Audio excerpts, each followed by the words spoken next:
omulungi ali ku munyo nkulamusaako wasuza otya ssebo wasuza otya nnyabo salt at 10 kyekintu ekindi ku mutima olunaku olwaleero twagala okuyozaayoza abantu ababaddewo gw'omuwuliriza abaddewo okuva essasa erisooka we lyavuga bwe paba n'abo abazze batweyungako kati ate nsinga okuyozaayoza abakozi abawezezza emyaka 10 ne salt oba nsooke nkubuuze bw'owulira kubanga oli among those. Nina emyaka 10 n'emyezi 2 ku salt. Kati gw'ogisingako n'obukulu. Nina okweragamuko.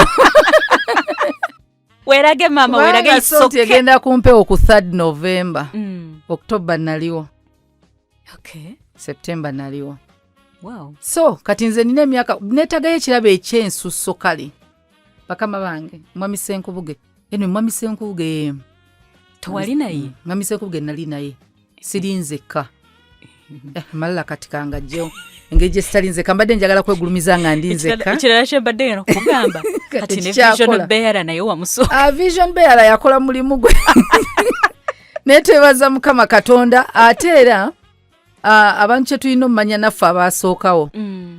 Twali kiringa kizimbe Salt Media tugirabe ng'ekizimbe. Omuntu asima omusingi asobola obutasereka.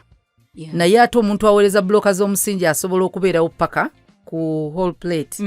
Kati omuntu asoose mulungi nnyo era mukulu nnyo. Naye ate n'omuntu akomerera. Naye mukulu. Ate mukulu. Asobola okukomerera obyennyumba kyonna kyonna teri ajja kutunira na musingi. So twagala okwebaza Katonda nti Salt Media emyaka gino gyonna gyezze ebeerawo. Katonda azze aleeta abantu abalina okugibeerako. Buli stage, kankugereze nti buli stage bw'otunulira omwana ng'akyali mu lubuto. Ogenda kulaba gayini, ogenda kulaba obstetrician awo ozaale. Ne midwife. Naye omwana oyo kasita afuluma ate yeetaaga PID. Kati balinga obeerabidde. Ng'otandika obeerabira. Naye ate bw'atandika okukula naweze 18. Ate opidi aba takyamulaba. Kati nga tugendewo omulala. Kati ate bw'atuuka mu myaka egy'obukulu nga tugamba bannange yeetaaga okulaba abakugu abazaalisa ate kati yeetaaga kino. Ogenda olaba nti buli stage y'obulamu Katonda alina abantu bajja nga akugattako. Kati bano ate ababadde nga tebakyakola mu bulamu bwo tekitegeeza nti tebaali ba mugaso. Kati ne bano abazze beegattako bakulu nnyo ng'eyasooka bwali.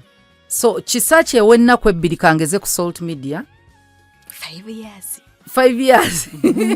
Owa 5 years yenkanankana ne Makula owa 10 years. Yes. Mu buweereza ku lwaki Katonda yalaba nga kisa kye wali yali talina kujja. Nga kisa kye yali yeetaagibwa after 5 years. Katonda ajja abagattako n'ajjako n'ateekako. Vision bwetyo bwebeera. Kizibu okuba nti vision etuusa okukula okuweza kangeze emyaka 5 ng'abantu bakyali beebamu. N'abagenze baba beebalizibwa Katonda ate abazze eba season. Buli stage ya Salt tugambye nti ebadde erina omuntu. Buli omu yeeyongerako. Buli omu nga wa mugaso kweyo stage ye yeetaagisa essaawa eyo. Omusomesa wa Nassale teyeetaagisa ng'omwana ayingira university. So omusomesa Nassale nga bw'ali omukulu n'owa university bw'ali wadde azze later mu bulamu bw'omwana. Kati n'omuwuliriza ate naawe atwegasseeko leero nga Salt bukyangeberawo tobadde togimanyi otandise leero. Nawe oli wanjawulo, oli w'amaanyi, oli mulungi, oli wankizo tukwagala nnyo. Era tugenda ku celebratingira Kanani jangu nga 3 tulye tunywe party. Gando party. Tugende tulye pate. So twebaza Mukama olwa buli kinoomu alina kyatadde mu Salt Media, saala, sente, buli kimu kyonna. Tukyebalizaako Mukama Katonda. Amiina. Abaaliwo ng'essasa erisooka likuba manyiiko Mutebi, manyiiko gwe, manyiiko Wamala Joshua, manyiiko Pavin, manyiiko Sheila, manyiiko Mugerwa, Segirinya. Ani omulala? Abalala tebali nnyo ku mpewo nga baken. Tulina oyo IT abaddewo nnyo babiri. Mr. Solomon, wow. Mr. Senkubuge. Twebaza Mukama ekitiibwa tukimudiza kyonna. Omanyi, it is so beautiful. okubeera n'abantu nga babaddewo mu lugendo nga bamanyi bagamba kati mmwe byafaayo yes. twetaaga obbakolako biography mwetaaga tuwa kitiibwa buli mutulaba mukamire ate tukisussa onengerera ino ofukamira amavivi n'ogamba abanene baabo bapioneers bazze twetaaga okuwandiika akatabo buli omu atuwe buli omu awe story ye memories nze omanyi kyesinga okwagala njagala nnyo Mutebi afulumye ku bufaananyi obwo abulina Mutebi ogwagukola nga buli mwaka n'atuswaza agenda kuba tabaswaza atuswaza twali tulabika si bulungi abasinga ffe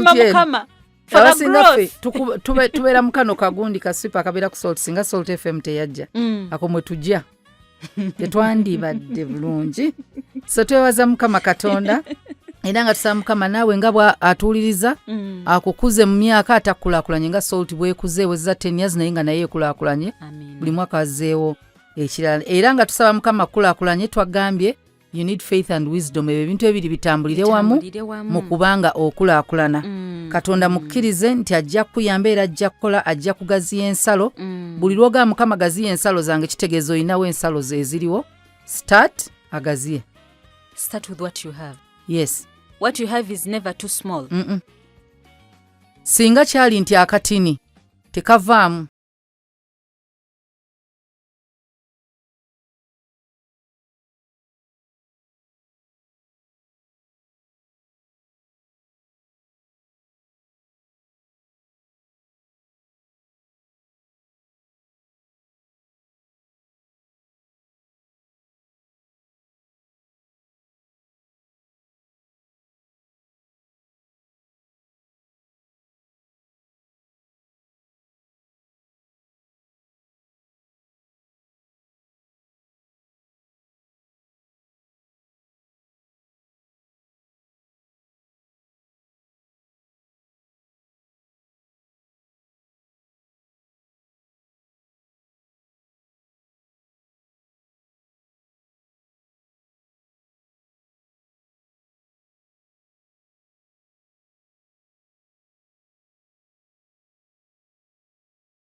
Mukama gyatugagawazaamu agamba yalina obuyinza naye ate alina ebintu byatulaga mu Bayibuli by'oyinza okukola era nga twaze twogera ku ngeri Sulemaani we yatugamba nga bw'olaba bu ants bwe bukuŋŋaanya ne buweza naffe tuba tubeera naye ate ne tulaba nti mu Genesis bw'osoma I think 41 oba onyiri sijukira wotandikira ne 41 oyogera ku kirooto naye waliwo verse eri awo wakati wetandikira ku interpretation y'ekirooto ekya femin ekya falaawo katonda bw'akivunulira yusufu n'akiwa falaawo naye mbw'ojjalaba mu maaso nga etandika okwogera ku myaka 7 egy'enjala n'emyaka 7 egy'okuba nga wagenda kubaawo ekyengera kati katonda n'abeera ng'agambye buli muntu atereke buli muntu emmere eno teyakuŋŋaanyizibwa nti kabaka azze n'agamba kati mwenna mutubaggyeko emmere tugenda gitereka katonda yawa n'ebiragiro yusufu n'agamba buli muntu akuŋŋaanye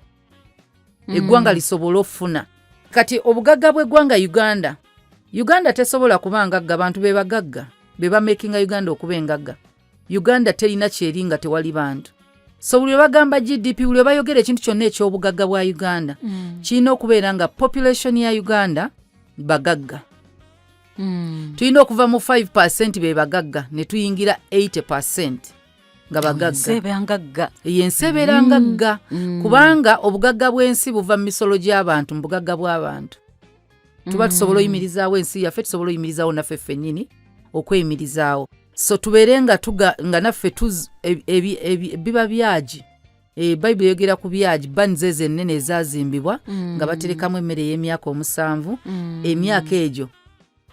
emyaka egyo wewaali nga waliwo naye ate emyaka egitaaliwo gye gyalabirirwa emyaka egyaliwo so omuntu ng'oyagala okukulaakulana start saving naye waliwo saving egenda okujja nga eyinza okuba tegenda twaliwa kyeya nga saving yoyo yegenda investinga ekyeya kijja kujja nga investment yevaamu ssente so nga gwe watereka mu bintu mpozi ng'ogamba ofikisinza ssente zo mu banka naye buno bu savings account obwo tebulina interest nene gye buzza naye bw'ogamba kanzifixinge kale awo maybe mu banka as fixed account size ziriko interest ewerako omuntu n'abange yasobola naye bw'oweza ssente ezisobola okuinvestinga zinvestinge toyinza kuŋŋamba fixinga bukadde 100 bubeereyo nga bukola ki ate obukadde 10 bulina kye busobola otandika mu mwaka gumu interest yazo nesinga ya bank tetuvumirira bank of course mujasigala era nga mukola naye tuyina okuba nga tufuna ssente tuziteeka nga tumanyi nti wagenda kuzza so tuinvestinge kati bw'oba osazeewo okuinvestinga ekintu ekirala kye twayogeddeko oba kye twogerako kyekyokumanya wooteeka ssente zo ekyo kikulu oba oli mukyala oba oli mwami beera nga otradinga mu kintu ekiri profitable ekyo bayibuli eyogerako ku mukyala bw'oyogera ku mukyala ow'engeri 31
text nyingi waliwo omuntu okuba nga kyogaba osiga nsiga embi eno ey'okuvuma abantu ekyo kyennyini ekigera kijja kudda nga kyo kisuukundiddwa kyamuyiika obitadde mu negative byonna waliyo okugaba kwonna tulina okugaba okw'obulimba osiza ensigo ng'ogenda olimba otta amannya g'abantu ekyo kyennyini kigenda kudda wabula kyo ekikyo kidda kisuukundiddwa nga kyo kyamuyiika waliwo kye bayise good measure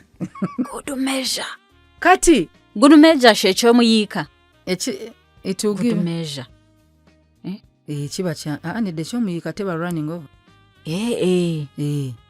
ekigero ekirungi ekikkatiddwa ekigero ekirungi ye good measure ekigero ekirungi ekyo jjojja kifuna kati tudde ku sayidi eno ennungi gaba essanyu gaba okwagala kugenda kudda era bw'oyagala ng'omusajja n'akumenya omutima wayagala tolina kwejjusa if you loved genuinely kikuluma nti of course teyazza kye wamuwa naye katonda akusuubiza kigenda kudda ng'ate ekyo kisuukundiddwa namukko bw'oba wakeera n'oyagala eyakumenya omutima gwe muleke kigenda kudda eyo laavu gye wagaba katonda tagenda gyerabira kati ate naawe omusajja abagenda mulekawo abakazi kidda nga kyamuyiika kyogamba abantu abamu ebibatuukako oba ebitutuukako kidda nga kyamuyiika muyiika gwe guze gukomyewo tugwebalize mukama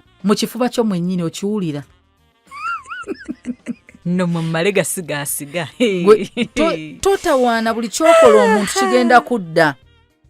kigenda kudda era gwe bw'okitandikira bayibuli eno bw'ogira bw'osoma context yonna n'otandikira ku 37 egamba judge not you shall not be judged condemn not you shall not be condemned forgive you will be forgiven n'eryoka egamba give kyonna kyogaba kigenda kudda naye ekikyo bwe kidda bayibuli egarantinze katonda garantinze good measure pressed down omanye Sala tumanye osaba mukama nkusaba ompe nga kyamuyiika nga kisuukundiddwa nedda ekyo tokisaba wakisiga gwerinda bulinze ekiseera wagaba ki kati olina okutuuka n'ogamba mukama nsonyiwa nabba nayenda nalimba nayonoona abantu nawaayiriza kireke kudda katonda aba akyakuwadde chance kyovola abatugamba okuba nga twenenya tulina kutwonoona so that tekidda nga kyamuyiika tolaba abaali baagala okutta Danyeri baali batoomu baafa bangi kyadda nga kyamuyiika kubanga kyalimu n'abakazi baabwe n'abaana kabula kyo kyasuukundibwa ekyo kinene nnyo so katulina okumanya nti bw'oba ogaba kigenda kudda kati wekidda nga kyamuyiika obulinamu obugagga oyinza okuba nga ensigo gye wasiga wawaayo nusu 15,000 zokka ze wawa omuntu essaala bwe yavaawo mukama laba waleeta obukadde 5 kikubisibwamu kisuukundiddwa yajja musanyufu katonda n'akinyeenya baddiya gwampuliriza wasiza otya katukomewo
erudda kubanga ekyo kye bakola tekiyigiriza mulambo, tebabonereza mulambo, kiyigiriza kiringa bwe tugenda abakyali abalamu mulina okuyiga.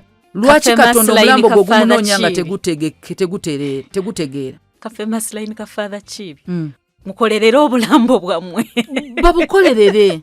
Olaba ffe ne mu kanisa yetuba tusaba abalokole ng'omuntu oba afudde tugenze ku service yo nebeera ku mufu. Service eyo si ya mufu. Yafa abalamu. Yabalamu kuyiga. Era enjiri ejja ojala be ba centered nnyo ku bantu abaliwo. Kati omulambo guno tegukyalina makulu genda mu kanisa oba mu kereziya. Wagaana okunoonya Katonda, lwaki tukkaka nga tewayagala? Lwaki tukuleeta nga ofudde? Tewayagala. Watulaga nti oyagala kuyingira kereziya. Kati lwaki omulambo gwo nagwo tugukwakaka? Tukuleete nga tokyayogera. Nze mbebaza nti mu ngeri mutuukiriza okwagala kw'omufu. Yali tayagala kujja. Yali talina budde. Ne kaakati bannange talina budde mumuziike. Talina budde bwa kyaki. That sounds a little mean. Naye ng'ate ffe tubeera tubyereetedde. Abakusabira awo. Walina obudde abatamivu banno bajje. Bakole service. Byakuyigiriza. Walina obudde bw'abatamivu, walina obudde bw'omupiira. Walina obudde bw'abakazi bo bonna bakuŋŋaanye weebali. Yessaawa nabo bakuwe ky'olina okufuna. Lwaki tulimba Katonda nti ddala tukusabira? Katonda bw'otamunoonya ng'oli mulamu, omulambo gwo ne we tugutwalayo tegusobola mugamba weebale bye wankolera. Nsaba kumponya, nsaba kunzuukiza. Gwe negambye tunaabeera beegayiririzi bamwe. Tubeegayirire okusaba nga muli balamu n'emirambo. Nze nkiwagirira ddala. Bino ebintu by'okwagala osanyusa abafu n'abasigaddewo abalamu si birungi. Abasumba muyige okubonereza abantu, abafu abalamu bayigireko. Munoonye Katonda. Abamu bagaana obbagatta because tolabikangayo. But seriously kyogereko. Nze ntandika otogamba nti ngenze bangatte nga sirina na musumba mmanyi. Ayogere ki? Omanyi wali olabyeko omusumba nga bagatta omugole nga abadde amumanyi. Nga tannabulira njiri alina byasooka okwogera ku mugole. Nagakala akaana kano nga kalabye wano nga kakula mu Sunday school. Siza nakikiza nti kati kasajja. Kati atuuse n'okuwasa. Kyovula bw'ova mu kanisa kati ewaffe mbalokole bw'ova mu kanisa nga bagattira mu ndala. Basaba recommendation letter y'omusumbawo. Kale tujja kugatte wamwe tebagattiddeyo but wabeeyo omuntu agamba nti kale tukumanyi. Kale eyogambye omusumba ng'ali mu kuwa homiliye na biki. Naye ndi muyimbi mu church. Wembeera nga ndi mu kuyimba mu misa ey'omuntu gwe mmanyi. It is different. Essanyu mukuba n'akalulu. Banne owulira nga akalulu okakuba nga wenna okakubira ddala. Akalulu keeko. So tunoonya Katonda kati bwe tuva ku bafu. Kizibu osanga omwavu atanoonya Katonda. Abagagga tulina obbeegayira mwagala tubaleetere service.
tekisoboka.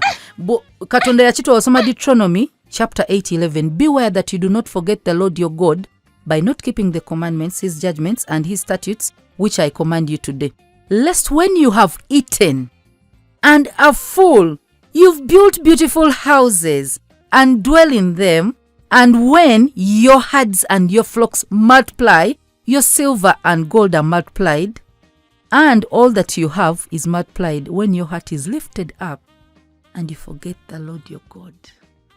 Muli owulira nga omutima gwe situsa, osobola nositula abasumba. Owulira kati muli mu mutima gwe, nina ekifo, sagala kugezesa bifo kubanga birimu abantu. Mbadde ngenda kugamba kangeze ng'oli speaker, oli prime minister, oli ki. Imagine nange Makula ku status yange nga Katonda azijemu omukka nfuuka bode. Ne bw'oba badde na kitiibwa kibagamba bode ye tennatuuka. No one addresses you as a president. President annatuuka eba bode. Babeera baataddewo nadde agenda okusikira.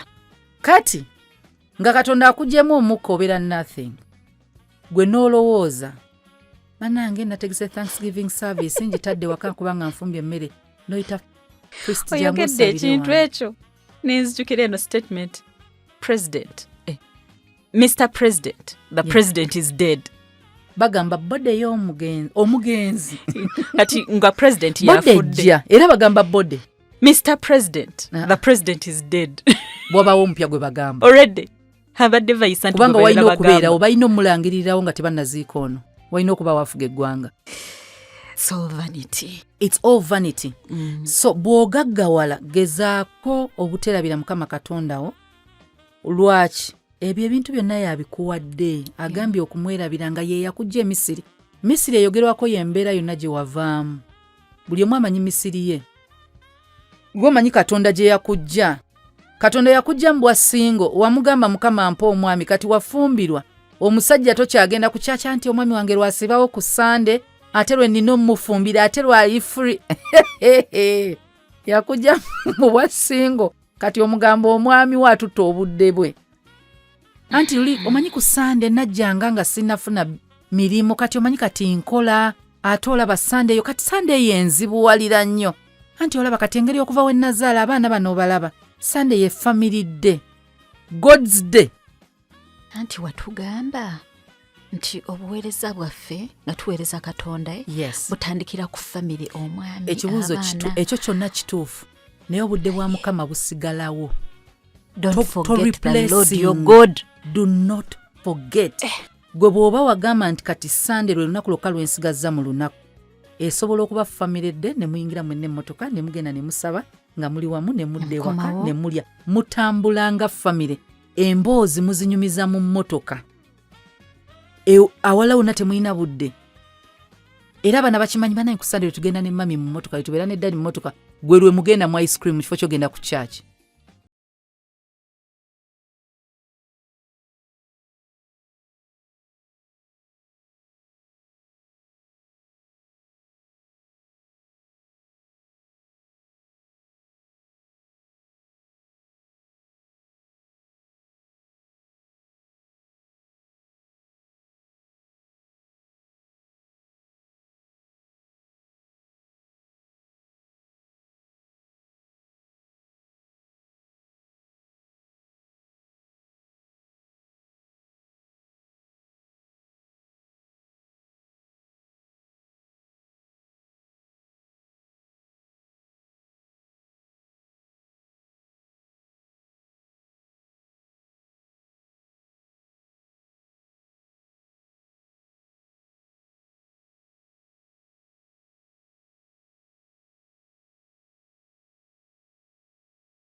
line ngenda kuba mu church WhatsApp status bonna abantu betukolagana nabo baziraba naye omuntu atuuka n'akumanya nti gwe asobola okubira obudde bonna bw'ayagala. Olaba abaana ba wano abaweereza ku Kanani.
Nange mumpitire omusumba ansabire Mukama ansonyiwe ebyonoono byange omanyi sikola bwe nti aba oyo omanya ebiro bye yalina ebyobulamu ebyomunoonya Mukama kati yagala Mukama bamumuleetere waali yawulira osobola omugamba n'ekyo ekikulaga nga ggwe nti waliwo ekibadde kikyagenda bulungi mu bulamu bwo.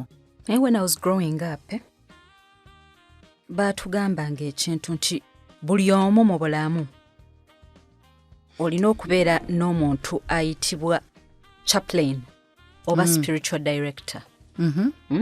Kati oyo spiritual director, I'm talking in a context of a Catholic kuba Catholic byemmanyi nti kati nga nze wano kisaache nina okubeera ne a priest nga gwe mmanyi nti oyo yewange. If I'm in trouble gwe nkubira kakati munayi father there is this and this nsabiraako let's pray about this, let's talk about this nga mmanyi endya n'ensula n'ensiiba na buli kimu. As I was growing up yensonga lwaki amasomero galina chaplains and everything. Kati wetufuluma essomero tetubirowoozaako. Osanga omuntu ng'okuva we yava mu ssomero talinaayo priest gwagamba nti ono priest ammanyi ate era nti ono osobola omukubirako ati in context nti nno oli mulokole. Do you have a pastor, somebody who pastors you? Kubanga ate ne olaba ne kati ne kereziya ennaku zino eddiini zaffe abantu bangi Katonda asaasidde Christianity ekula abantu bangi era osobola okgenda mu church n'osanga nga abantu muli bangi okuba nga priest mwenna abamanyi naye noonya omuntu ng'akusingako spiritually buli lw'otuula mu church neighbour wo yandibanga ye priest wo nga ye muntu si mu authority ey'omusumba asembayo naye nga ye muntu Katonda gwakusembereza nti nsobola okugatta emikono ne gundi ne tusaba gundi ono asobola okunsabira gwe bw'obeera mu kizibu muntu ki mu basiru banno b'obeera nabo asobola okukusabira ebyaddala kati onoogamba basiru banno anti waliwo abantu bonna abatwetoola lwaki ngange basiru banno nze omuntu yenna nga tasobola nga n'olunaku lwo olw'omukolo tolina muntu agamba kankusabire ne bw'olwala teri agamba kankusabire mube weetooloddwa there is a problem, you're in trouble. Big trouble. Bayibuli yayogera ku musajja oyo eyatwalibwa mu maaso ga Yesu abasajja abana abamusitula ku kitanda abantu abo aboogerwako abana teboogerwako babali baganda be bagamba abasajja abana abo ekibuzo kiri nti mu bantu bo oyinamu omuntu nga bw'obanga tosobola kwogera na kigambo kyonna waliwo okwogera kuno si nti olwadde ofudde tulina embeera ze tuyitamu nekkuba ofiiriddwa olwaliza oli stressed bagobye ku mulimu oyinayo that one person who can take you to the Lord kati fesa zino in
oluvannyuma lwangamba nagamba eddagala tulikuba omubiri osobole owummula abantu abamu nga bwe wandibadde mu ddwaliro bakuforcinga bed rest era gwe iyo yali forced bed rest kati nga weebaka essaawa nga 6 nga tovudde mu buliri nga lina kyejjanjaba naye nga bwagala omubiri gwo nga guli wamu ng'owummudde kati nga bannange musooke mundeke ngenda kwebaka eddagala lyebankubye awo ogenda ofeezinga mpola mpola nebagala nedda mami leka tusooke tukusabire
hash londa omutendera namba 2 ogugamba pay merchant, tekamu merchant code M070, tekamu omuwendo gw'ensimbi, tekemu reason eri church oba HPMI oba Pentagon, weleza ku namba emu okaka sente ozwa House of Prayer Ministries International.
Weraba.